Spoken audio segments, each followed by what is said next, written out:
Hi everyone, this is Fabio with Fabio Verdiani Designs. I'm here on my backyard deck in Philadelphia. It's a beautiful day, and I wanted to welcome to my YouTube channel and introduce this tutorial, first part of the tutorial on Annie Sloan Polished Plaster and how to use it to create the illusion of marble on furniture. The plaster itself was designed to be used on walls originally, but it's extremely versatile and powerful and can be used also on pieces of furniture to simulate stone, or you could use it to create a piece of art on a wall. So the first portion of the tutorial will be essentially showing how it was done at the Painters Business Academy in Atlanta, the two pieces that we did as an example, and then it will talk about the tools that you need and the steps in the process. The second portion, which will become available in a couple of days, will actually show you how to do it on a board. So check it out and let me know what you think. So here is the first piece. It's done with Aubusson blue and some stencils, and here is the surface that we did mimicking the marble.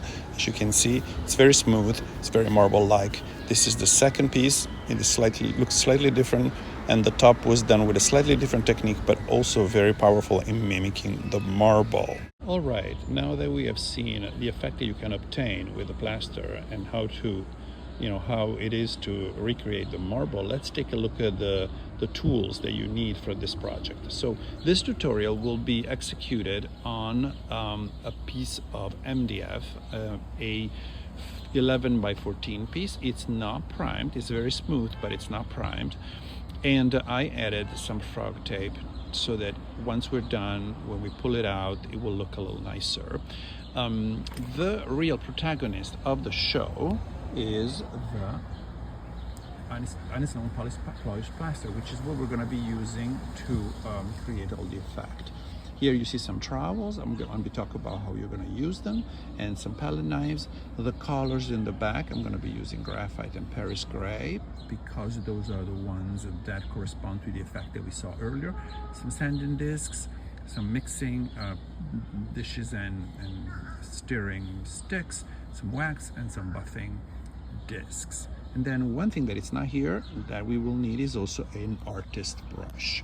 So let's talk through the process. So first of all, it depends really on the surface that you have. If your surface is very smooth already and it's already primed, you can directly go ahead with the plaster and start creating the marble effect that I'll show you. If not, then you may want to prime it first. And the way you could do that is either, in my case, a layer of old white or original in chalk paint to just, eliminate this color, or to put several layers of plaster that will basically give me the same effect.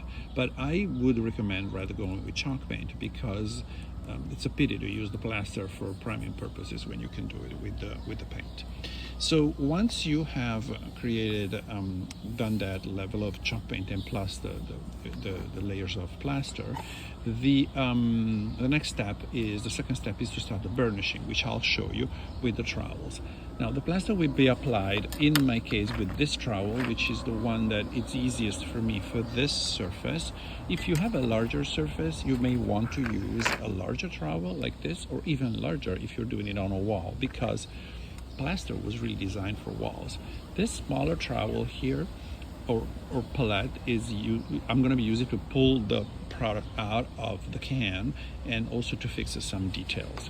Another way to fix details or imperfection is to use palette knives, which can be helpful. They are not strictly required, but they can be helpful, so we will use them.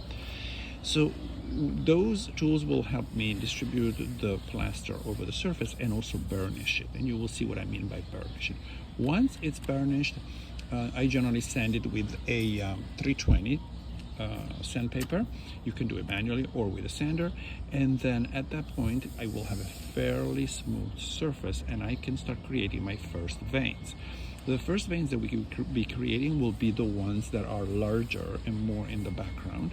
For that purpose, we will mix the plaster with graphite in one cup dish and one Paris gray in another. And then we will put them on this trowel and basically push them through diagonally And this is really where your creativity kicks in, right, in terms of distributing it the right way.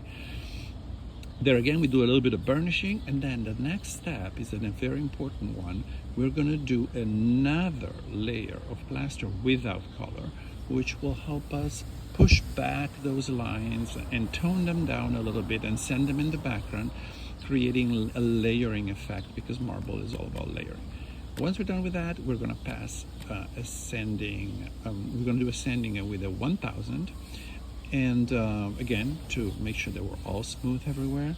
And that's when we are ready then to come in with the artistic brush combined with a wash of graphite and a wash of Paris gray to create the smaller lines that are more in the surface. At that point, we're almost done. You can always come in and correct anything you've done by passing another layer of plaster to tone something down if you want to reduce a little bit the effect, and I'll show you how.